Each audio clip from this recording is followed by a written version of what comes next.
Hello friends, welcome to All About Taxes. Myself CA Manoj Gupta. The banning of unregulated deposit schemes ordinance 2019 में आज हम discuss करेंगे क्या एक व्यक्ति अपने रिलेटिव्स के अलावा किसी अन्य व्यक्ति से लोन ले सकता है या नहीं। लास्ट वीडियो में हमने डिस्कस किया था कोई भी व्यक्ति अपने रिलेटिव से लोन ले सकता है कि रिलेटिव से लिया गया लोन डिपॉजिट्स में कवर नहीं होता है और डिपॉजिट्स में कवर नहीं होने की वजह से उस पर the banning of unregulated deposit schemes ordinance 2019 applicable नहीं हो पाता है। आज हम देखेंगे कि क्या एक रिलेटिव के अलावा दैट मीन्स अगर कोई व्यक्ति जो कि रिलेटिव की डेफिनेशन में नहीं आता है उससे अगर हम कोई लोन लेते हैं क्या वह the banning of unregulated deposit schemes ordinance के तहत अलाउड है या नहीं। करने से पहले अगर आपने अभी तक हमारे YouTube चैनल को सब्सक्राइब नहीं किया है कर लीजिए अगर आप GST और इनकम टैक्स से रिलेटेड अपडेट्स पाना चाहते हैं। फ्रेंड्स, आज की हमारी इस वीडियो को शुरू करने से पहले हम लास्ट की वीडियो का थोड़ा सा पार्ट जो रह गया था वह डिस्कस करना चाहते हैं। जैसा कि हमने देखा था कि अगर हम रिलेटिव से लोन लेते हैं तो वह डिपॉजिट्स में कवर नहीं होता है और रिलेटिव की डेफिनेशन दी गई थी कंपनीज एक्ट 2013 के अकॉर्डिंग। यहाँ पर हमने देखा था rule 4 of the companies rules 2014 के जरिए अगर कोई भी व्यक्ति अपने फादर से, मदर से, अपने सन से, सन की वाइफ से, डॉटर के हस्बैंड से, ब्रदर से या सिस्टर से लोन लेता है तो ऐसे में वह रिलेटिव की डेफिनेशन में कवर होता है। लिया गया लोन डिपॉजिट्स नहीं माना जाता है जिसकी वजह से उस पर banning of unregulated deposit schemes ordinance applicable नहीं हो पाता है। तो दैट मीन्स रिलेटिव से अगर वह लोन लेता है तो उसको अलाउड होता है। यहाँ पर रिलेटिव की definition section 2 clause 77 of the companies act 2013 में भी दी गई है।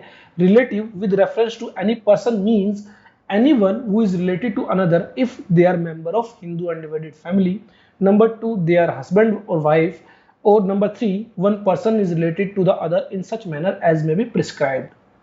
तो यहाँ पर कोई भी व्यक्ति अगर वह हिंदू अनडिवाइडेड फैमिली का मेंबर है वह किसी दूसरे हिंदू अनडिवाइडेड तो रिलेटिव की डेफिनेशन में कवर होगा, उस पर यह ऑर्डिनेंस एप्लीकेबल नहीं होगा। इसी तरह एक हस्बैंड और वाइफ अगर आपस में लोन लेते हैं और देते हैं तो ऐसे में भी यह ऑर्डिनेंस एप्लीकेबल नहीं होगा। और तीसरा दिया गया है कि वो रिलेटेड पर्सन है इन सच मैनर एज में बी प्रिस्क्राइब्ड। यह ऑलरेडी हम अपनी पिछली वीडियो में डिस्कस कर चुके हैं जो कि rule 4 of the companies rules 2014 के अकॉर्डिंग में बताता है कि in case of a person उसका father, mother, son, son's wife, daughter's husband, brother sister ये सभी रिलेटिव माने जाएंगे और ऐसे में इनसे लिया गया लोन डिपॉजिट्स में कवर नहीं होगा जिसकी वजह से यह ऑर्डिनेंस एप्लीकेबल नहीं हो पाएगा।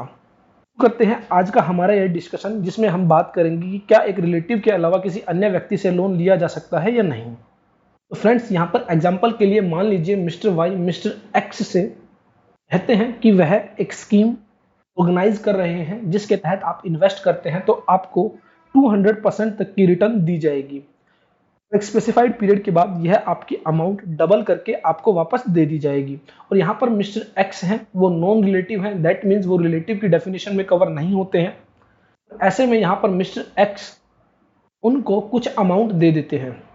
पर सबसे पहले हम देखते हैं कि जो मनी दी गई है मिस्टर एक्स के द्वारा मिस्टर वाई को क्या वो डिपॉजिट्स की डेफिनेशन में कवर होती है या नहीं।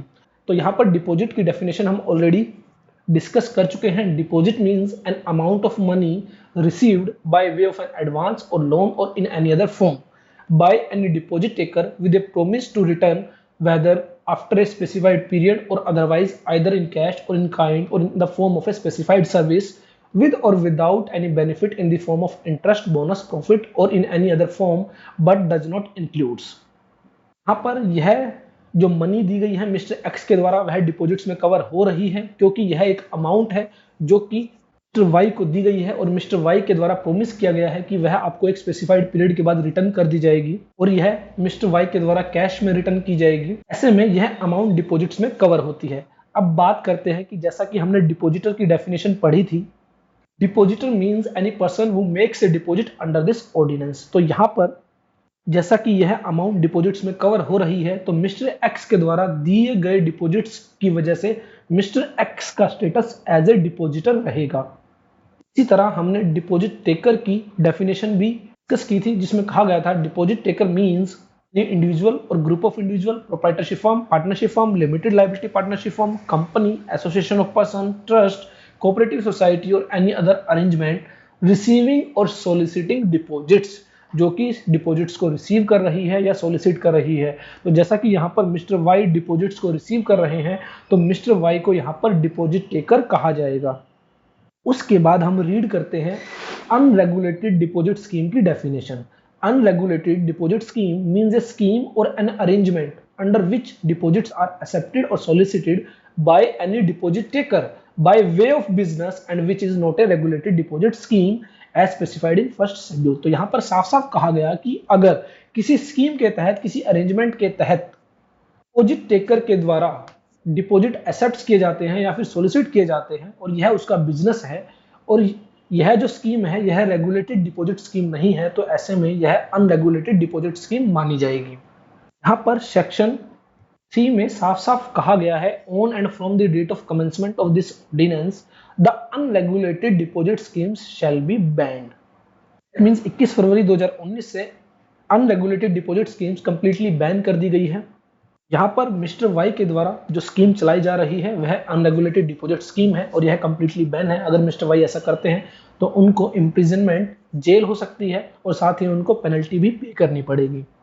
अगर मैं बात करूं कि अगर किसी के द्वारा अनरेगुलेटेड डिपॉजिट स्कीम के तहत नॉन रिलेटिव से कोई अमाउंट ली जा रही है तो वह अलाउड नहीं है। अब बात करते हैं कि क्या एक नॉर्मल लाइफ के तहत किसी व्यक्ति को पैसों की जरूरत है और वह किसी दूसरे व्यक्ति से लोन लेना चाहता है, उधार लेना चाहता है, तो क्या यहाँ पर unregulated deposit scheme ordinance 2019 applicable हो पाएगा या नहीं। मान लीजिए यहाँ पर मिस्टर वाई है और उनके ब्रदर का एक्सीडेंट हो जाता है और उनका इलाज कराने के लिए उनको एक अच्छी खासी अमाउंट की ज़रूरत है, लेकिन फिलहाल उनके पास कोई भी पैसा नहीं है। तो ऐसे में वह मिस्टर एक्स से कुछ पैसा उधार लेना चाहते हैं और मिस्टर एक्स नॉन रिलेटिव है, वह रिलेटिव की डेफिनेशन में कवर नहीं होते हैं।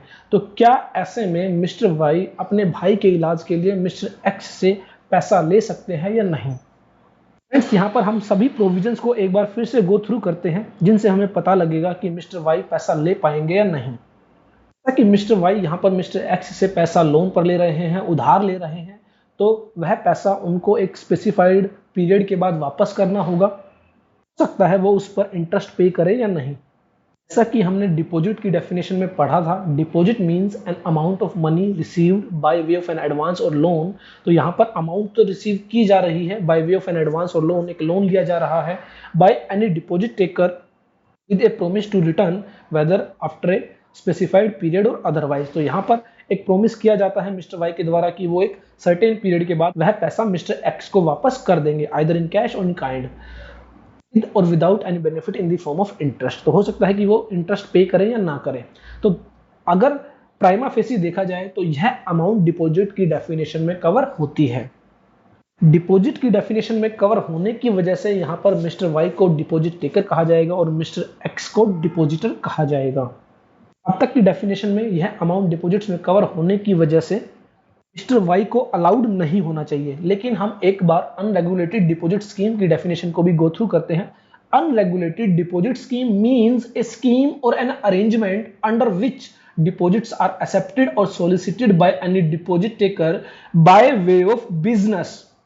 पर साफ साफ कहा गया है कि अगर कोई डिपॉजिट टेकर डिपॉजिट्स को रिसीव करता है या सोलिसिट करता है बाय वे ऑफ बिजनेस, यह उसका व्यवसाय है, यह उसका बिजनेस है, तो ही वह अनरेगुलेटेड डिपॉजिट स्कीम में फॉल कर पाएगा।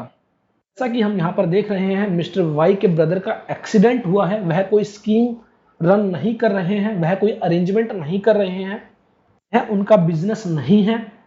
मेरी ओपिनियन में, मेरे अकॉर्डिंग यह अमाउंट एक अनरेगुलेटेड डिपॉजिट स्कीम के तहत एक्सेप्ट नहीं की गई है। हो सकता है इसके रिगार्डिंग बाकी प्रोफेशनल्स के कुछ और व्यूज हो सकते हैं, लेकिन यहाँ पर मेरा व्यू है कि अगर कोई व्यक्ति एक व्यवसाय के तहत, उसका बिजनेस है कि वह स्कीम्स रन करता है, वह अरेंजमेंट्स करता है और उन स्कीम और अरेंजमेंट्स के तहत वह डिपॉजिट्स एक्सेप्ट करता है, सोलिसिट करता है, तो ऐसे में वह एक अनरेगुलेटेड डिपॉजिट स्कीम मानी जाएगी। लेकिन यहाँ पर मिस्टर वाई कोई व्यवसाय रन नहीं कर रहे हैं, यहाँ पर एक्चुअली उनके ब्रदर का एक्सीडेंट हुआ है और के इलाज के लिए उनके पास पैसा नहीं है, तो वह मिस्टर एक्स से कुछ अमाउंट उधार लेना चाहते हैं, कुछ अमाउंट लोन पर लेना चाहते हैं। अगर मान लीजिए मिस्टर वाई का यह व्यवसाय होता, वह कोई स्कीम मिस्टर एक्स को बताते, कोई अरेंजमेंट बताते जिसके तहत सर्टेन पीरियड के बाद उनके द्वारा दी गई अमाउंट को वापस किया जाता, यह एक अनरेगुलेटेड डिपॉजिट स्कीम मानी जाती। यहां पर लिखा गया है which deposits are accepted or solicited by any deposit taker by way of business। तो यहाँ पर बिजनेस के माध्यम से अगर कोई डिपॉजिट्स एक्सेप्ट और सोलिसिट की जा रही है, ऐसे में वह अनरेगुलेटेड डिपॉजिट्स की मानी जाएगी। हालांकि फ्रेंड्स, मेरा मानना है कि जब तक गवर्नमेंट की तरफ से कोई क्लैरिफिकेशन नहीं आती है, आपको भी इस पर थोड़ी सी सेफ्टी रखनी चाहिए। आपको कोशिश करना चाहिए कि आप किसी नॉन रिलेटिव से लोन ना लें। लेकिन मेरी ओपिनियन है कि हम अगर कोई अनरेगुलेटेड डिपॉजिट स्कीम रन नहीं कर रहे हैं, तो ऐसे में हम लोन ले सकते हैं किसी भी नॉन रिलेटिव से। फ्रेंड्स, अगर हम बात करें कि यह ऑर्डिनेंस किस लिए लाया गया, इसके रिगार्डिंग सबको क्लियर है कि बेसिकली जो निधि कंपनी, चिटफंड कंपनीज जो फ्रॉड कर रही थी, उनको रोकने के लिए यह ऑर्डिनेंस लाया गया था। An ordinance to provide for a comprehensive mechanism to ban the unregulated deposit schemes and to protect the interest of depositors and for matters connected therewith और इncidental thereto। पर बेसिकली अनरेगुलेटेड डिपॉजिट स्कीम्स जो चल रही थी, उनको Krebs करने के लिए, उनको बैन करने के लिए एक मैकेनिज्म लाया गया है, जिसके तहत जो डिपॉजिटर हैं उनके इंटरेस्ट की प्रोटेक्शन की जाएगी और उनसे जुड़े जो भी मैटर्स हैं उनकी प्रोटेक्शन की जाएगी। इसलिए यहाँ पर उन लोगों को बैन किया गया है नॉन रिलेटिव से पैसे लेने के लिए जो एक अनरेगुलेटेड डिपॉजिट स्कीम चला रहे हैं, जिनका बिजनेस ही यह स्कीम्स हैं, यह अरेंजमेंट्स हैं, इसके तहत वह लोगों से पैसा लेते हैं। उन लोगों के लिए बेसिकली यह ऑर्डिनेंस लाया गया है। अगर आप कोई स्कीम रन नहीं कर रहे हैं, कोई अरेंजमेंट नहीं कर रहे हैं, आपको जेन्युइन नीड है, आई थिंक आप नॉन रिलेटिव से लोन ले सकते हैं। लेकिन अगर आपका यह व्यवसाय है, आपका बिजनेस है, आप लोगों से पैसा उधार लेते हैं, लोन लेते हैं, उनको ब्याज देते हैं, उनको हाई रिटर्न देते हैं, तो ऐसे में यह अनरेगुलेटेड डिपॉजिट स्कीम में कवर होगा। बात आती है कि कब यह बिजनेस माना जाएगा, कब यह बिजनेस नहीं माना जाएगा। यह कैसे पता चलेगा कि यह सामने वाले व्यक्ति का बिजनेस है या नहीं है? तो यह फैक्ट टू फैक्ट डिपेंड करेगा। यहाँ पर देखा जाएगा कि नंबर ऑफ ट्रांजेक्शन्स कितनी है, कितने व्यक्तियों से उसने पैसा उधार लिया है, व्यक्तियों के साथ क्या क्या कमिटमेंट्स की गई हैं, यह सभी फैक्ट टू फैक्ट डिपेंड करेगा। आई थिंक अगर आप कोई अनरेगुलेटेड डिपॉजिट स्कीम्स नहीं चलाते हैं या आपका व्यवसाय नहीं है, तो ऐसे में आप किसी भी नॉन रिलेटिव से लोन ले सकते हैं। बट जब तक गवर्नमेंट की तरफ से क्लैरिफिकेशन नहीं आ जाती है, तब तक आपको भी वेट करना चाहिए और किसी से भी लोन लेने से बचना चाहिए। आई होप आज की ये वीडियो आपके लिए यूजफुल होगी। देखते रहिए, लाइक करते रहिए, शेयर करते रहिए हमारे YouTube channel all about taxes को।